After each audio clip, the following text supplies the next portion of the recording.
거기서는 증시 각도기. 네, 안녕하세요. 젊은 투자 안지원. 네, 쉬운 투자 곽상준입니다.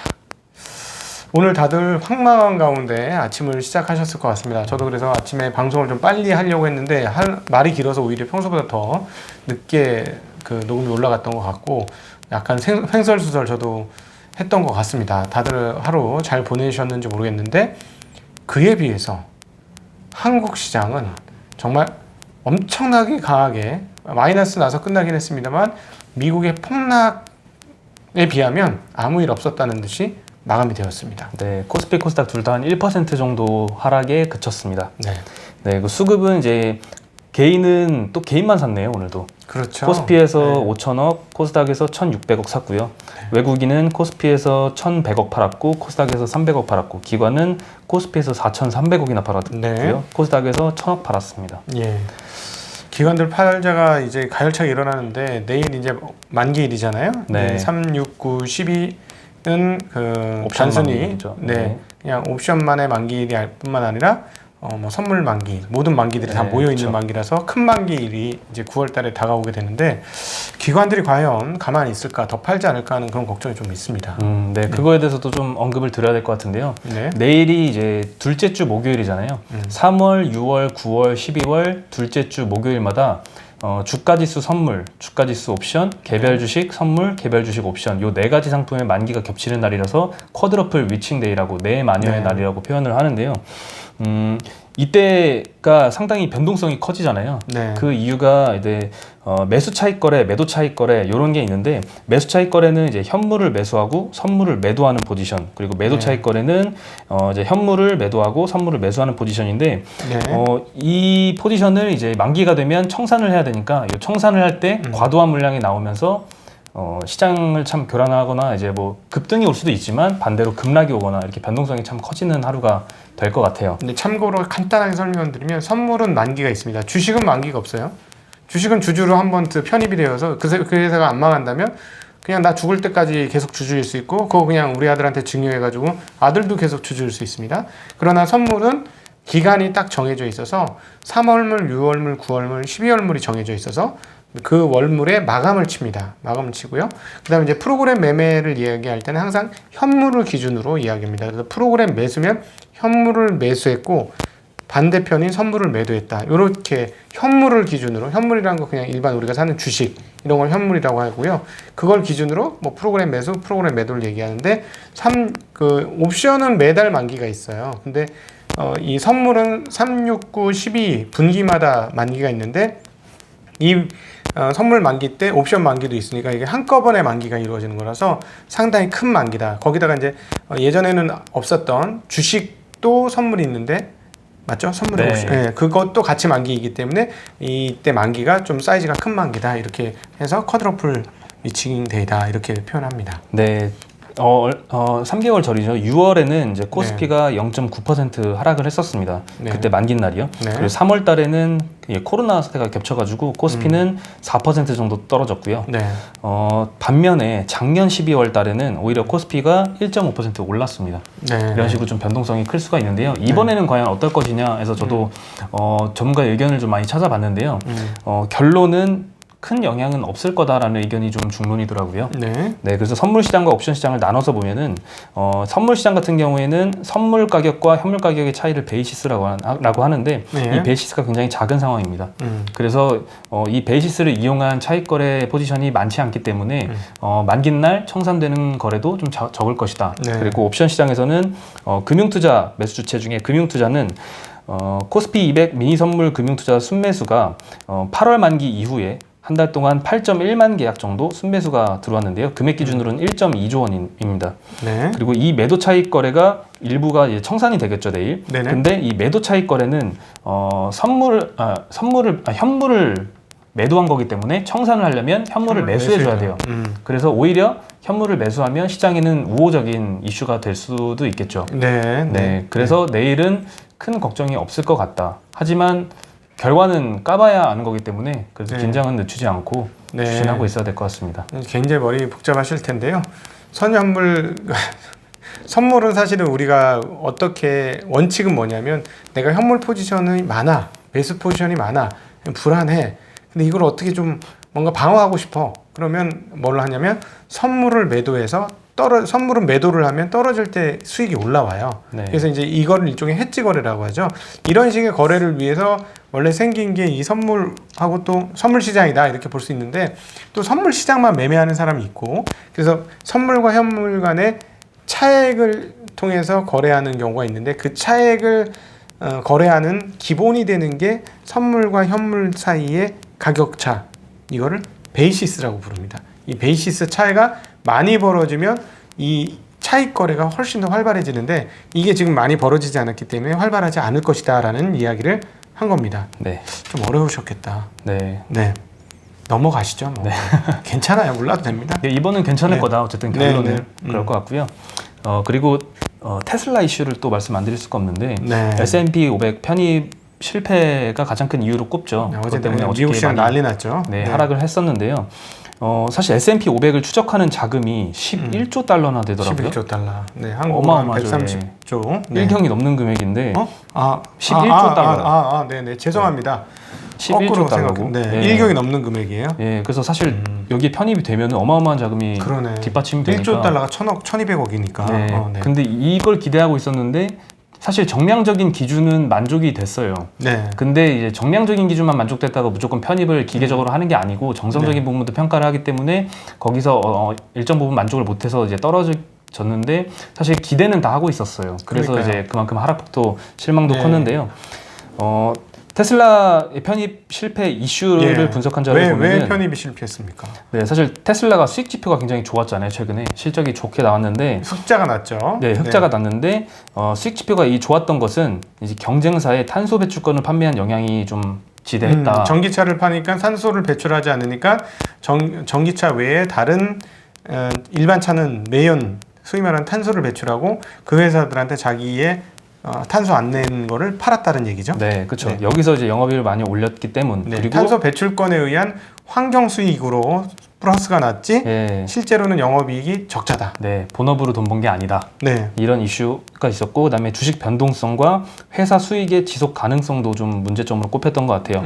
그래서 이런 부분 정성적인 부분에서 탈락이 됐었기 때문에 실패를 네. 했는데 네. 요거를 편입을 결정을 하는 기관이 이제 지수위원회예요. 예. 여기서 이제 분기별로 재조정을 하는데 이 분기별 재조정 시기가 아니라도 언제든 신규 기업을 편입이 가능하다라고 말을 했기 때문에 또 언제든지 편입이 될 수 있겠죠, 테슬라가. 네, 근데 이 부분은 아주 완전한 이슈는 아니고 그냥 저스트 수급 이슈라고 저는 개인적으로 생각을 합니다. 그래서 저스트 수급 이슈라서 이 이슈 자체는 오래 가진 않을 건데 한번 지금 제일 걱정인 거는 확정은 됐겠지. 저의 제일 큰 걱정은 소프트뱅크가 네. 지금 얘기가 계속 나오는 게 무려 얼마예요? 4조 5천억을 콜옵션 매수를 했다는데 설마 털었겠지? 그냥 개인이 사주세요 이러고 가진 않았겠지? 네, 털었다고 생각을 하더라고요. 네, 전문가들이 엄청나게 많겠죠? 네, 그러니까 여기서 안 털면 큰일 납니다. 얘기해줬겠지 설마? 네. 그럼 다 털었겠지? 예, 그거 안 털었으면 조진 거지. 이런 폭락이 또 오겠네요, 조진 그러면. 거지. 왜냐면 마진콜 나오잖아요. 4조 5천억에 대한 마진콜 나오잖아. 그러면 조진 거지. 근데 저는 95%나 98%의 확률로 청산이 됐을 거라고 생각을 합니다. 네. 저도 그렇게 생각합니다. 그거 안 됐을 수가 없지. 그러면 소프트뱅크 완전 뭐 조진 정도가 더 이상 얘기 안 하겠습니다. 네. 그리고 이거 항상 나오는 이슈인데요. 이제 화웨이 제재 관련해서 9월 15일부터 이제 미국 정부의 승인이 있어야지만 미국 기술이 들어간 반도체를 화웨이에 공급을 할 수가 있는데 네. 당연히 승인을 안 해줄 거기 때문에 사실 삼성전자 하이닉스에서 승인 신청도 아직 안 했다고 해요. 네. 근데 이제 화웨이에다가 반도체 웨이퍼 공급을 일단 중단을 했다고 합니다. 예. 큰 회사거든. 아니 큰 고객인데. 그렇죠. 삼성- 5번째 고객으로. 예, 삼성전자, 알고 있어요. 하이닉스 모두 큰 고객이에요.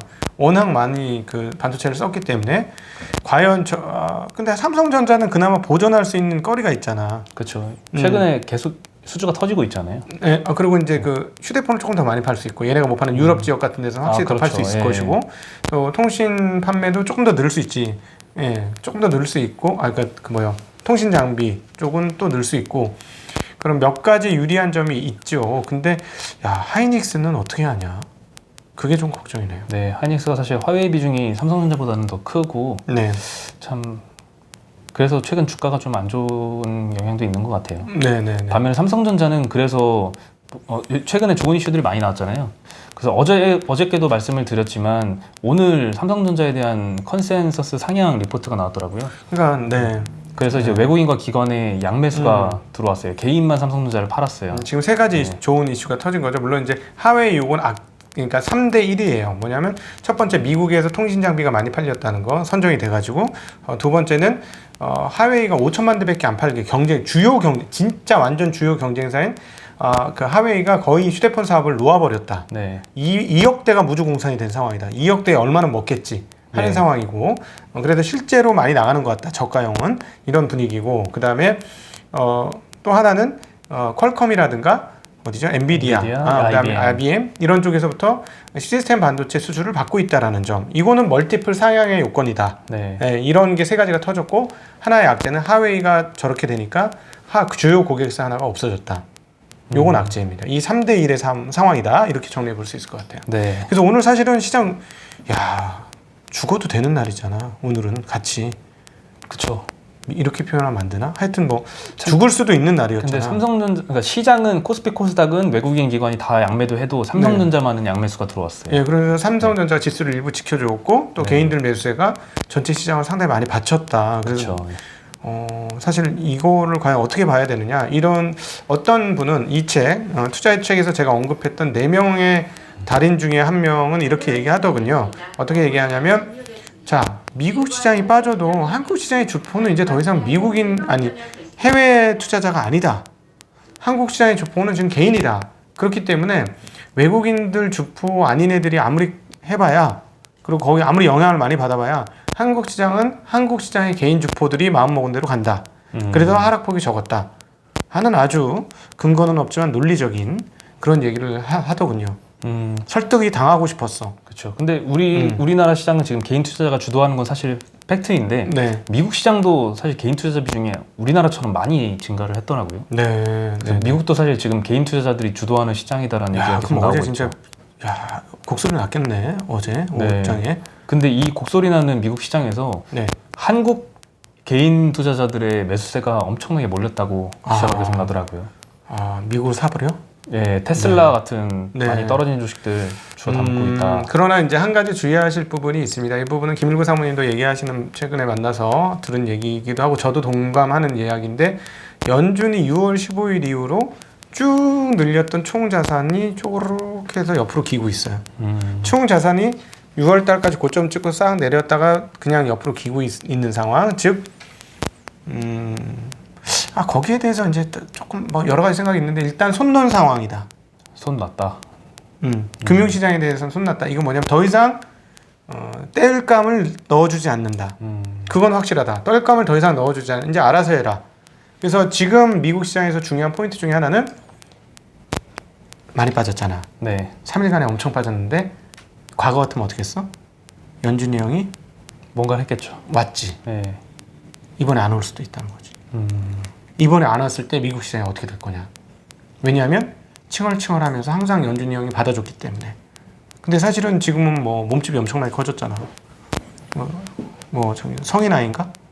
네? 아니 미국 시장이 성인아이인가?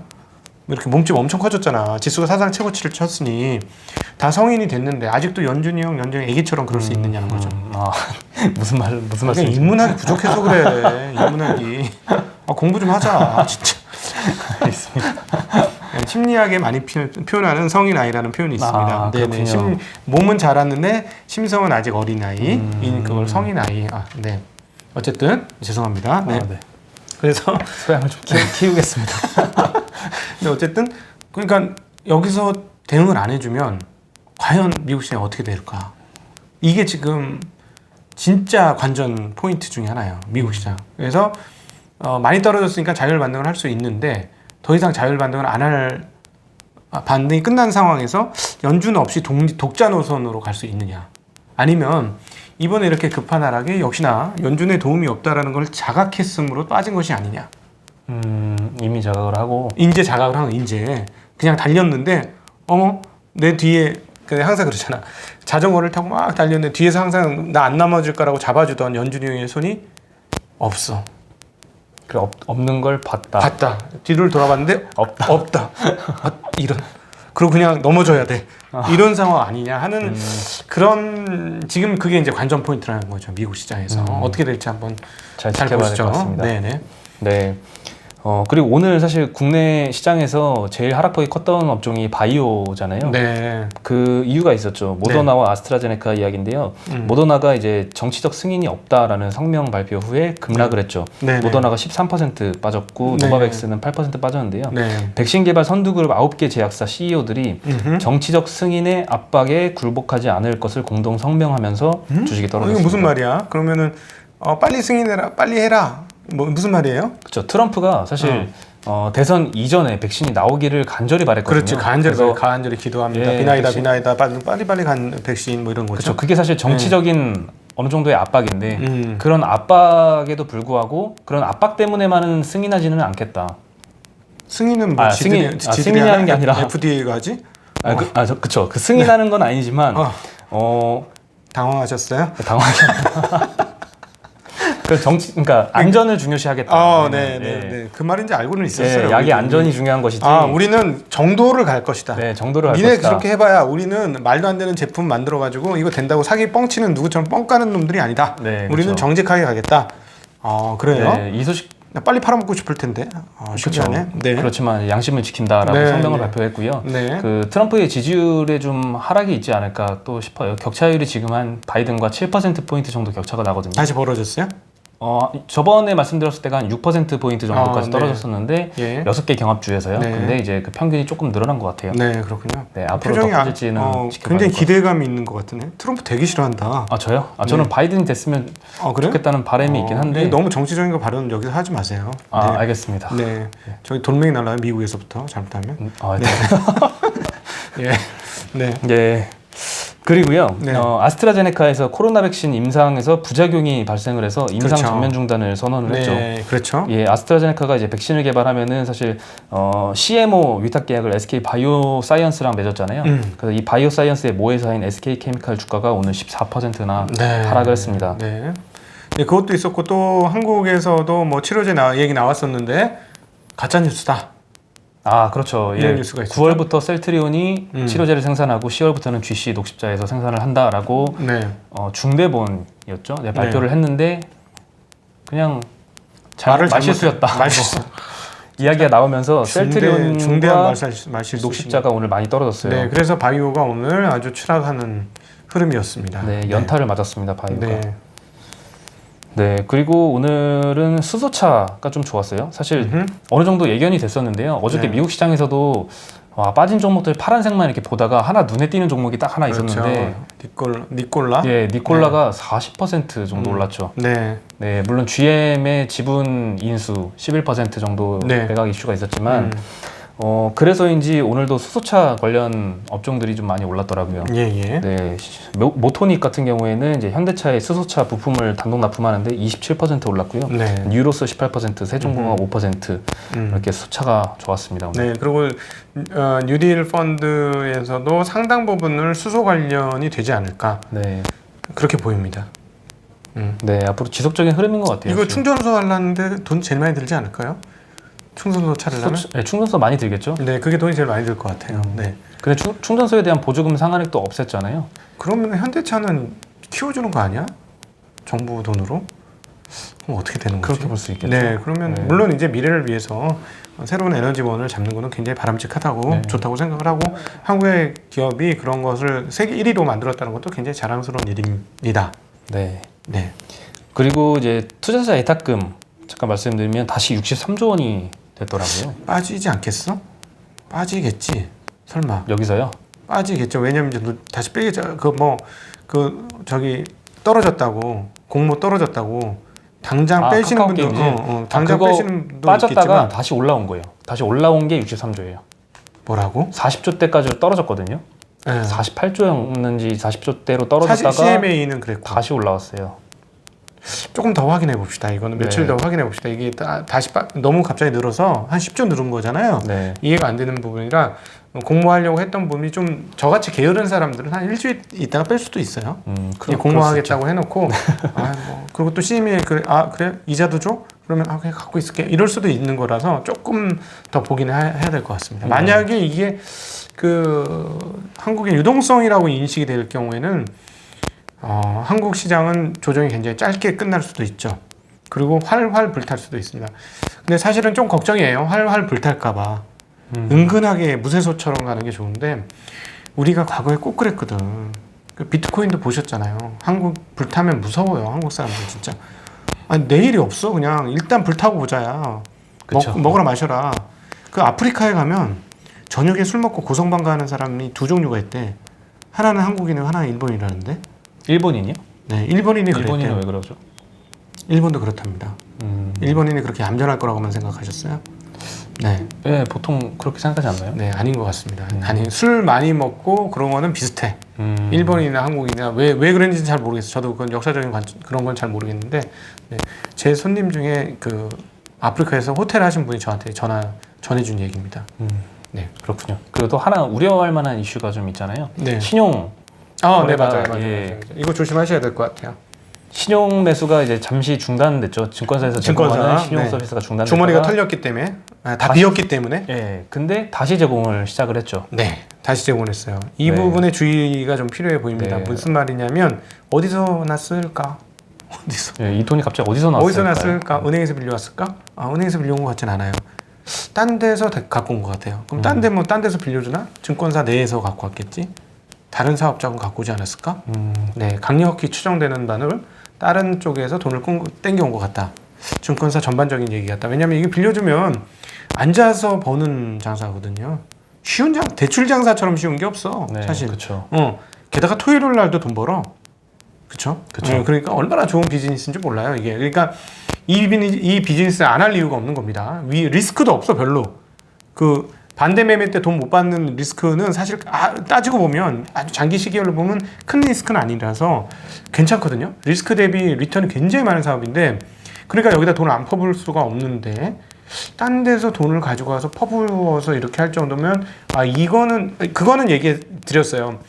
고객 예탁금과 시장 상승과 총 유동성 대비 과거의 신용 한도가 꽉 찼다고 과거만큼 위험하다라고 보기는 어렵다. 네, 비율로 봤을 때는 비율로 봤을 때는 그거는 아니다. 그리고 사실 그 얘기가 틀린 건 아니에요. 지금까지 와 보면. 그런데 다른 데까지 자금을 땡겨와서 또 시정을 좋다.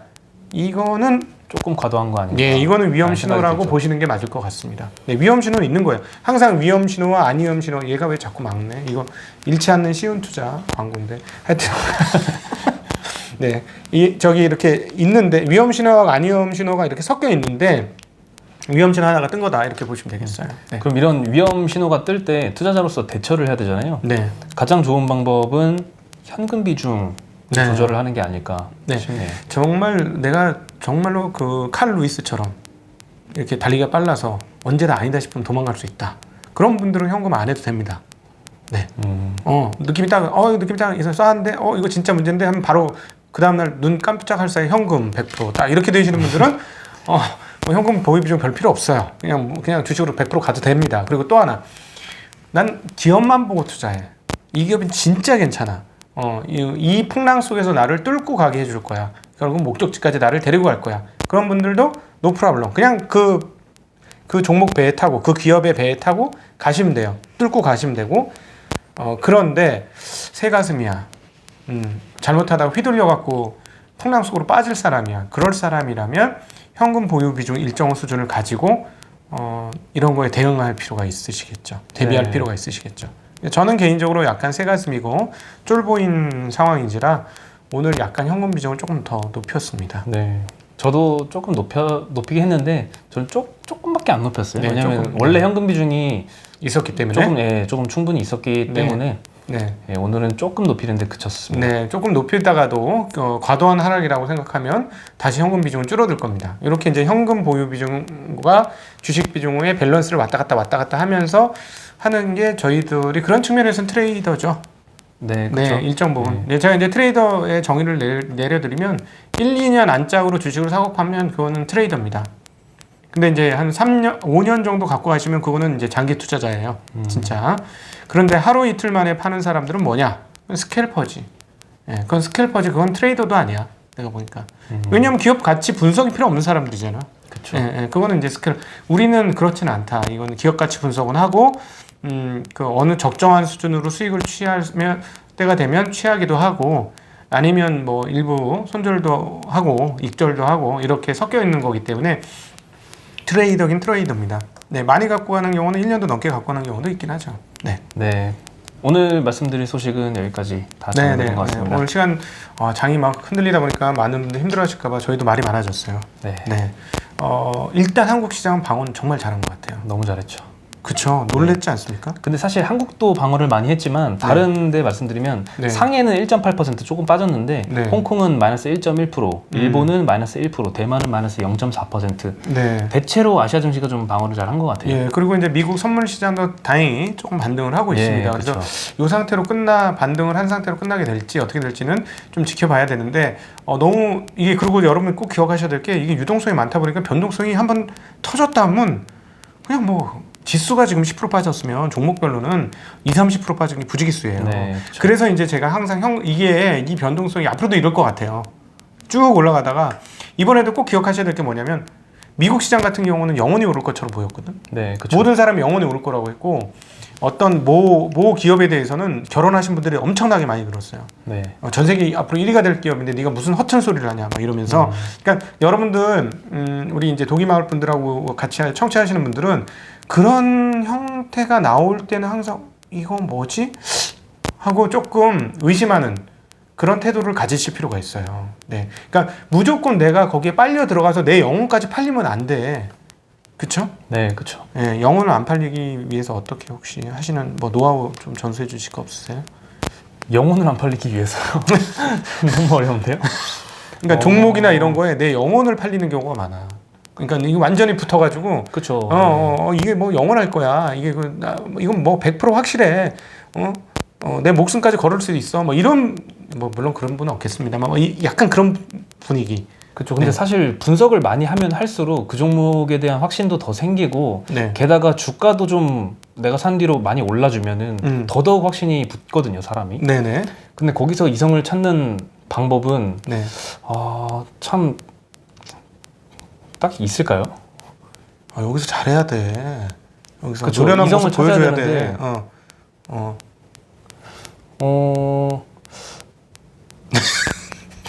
잘 모르겠는데. 잘 모르겠어요.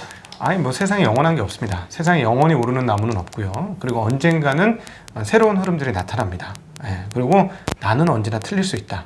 이런 생각을 가지시는 자세. 그렇죠. 예. 예, 그래서 심지어 옛날에 어떤 투자책에서 보면 그 투자하는 그 책을 쓴 사람이 뭐라고까지 얘기하냐면 자기는 출근할 때마다 거울을 보면서 이렇게 외친다고 해요. 난 널 안 믿어.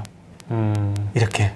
네, 저는 그 장면에서 굉장히 인상적이었는데 왜냐하면 그 당시에 저도 굉장히 많이 틀리고 있었기 때문에 나를 믿으면 안 되겠다 이런 생각이 들었는데 그건 언제나 항상 가는 테마입니다. 그래서 처음에는 자기를 믿지 마시고요. 그게 성공적인 게 계속되면 그 다음부터는 자기 촉을 믿으셔도 돼요. 근데 거기까지 가려면 시간은 상당히 걸린다는 거. 그런 것의 첫 번째 단계는 증시각도기에 잃지 않는 쉬운 투자로 뼈다구를 잘 세우시면은 기초에 도움이 되실 거라는 말씀도 드리겠습니다. 네. 네, 오늘 너무 모르겠다. 네. 역대 최장 기록이네요. 네. 여기서 그러면 인사드리겠습니다. 안녕.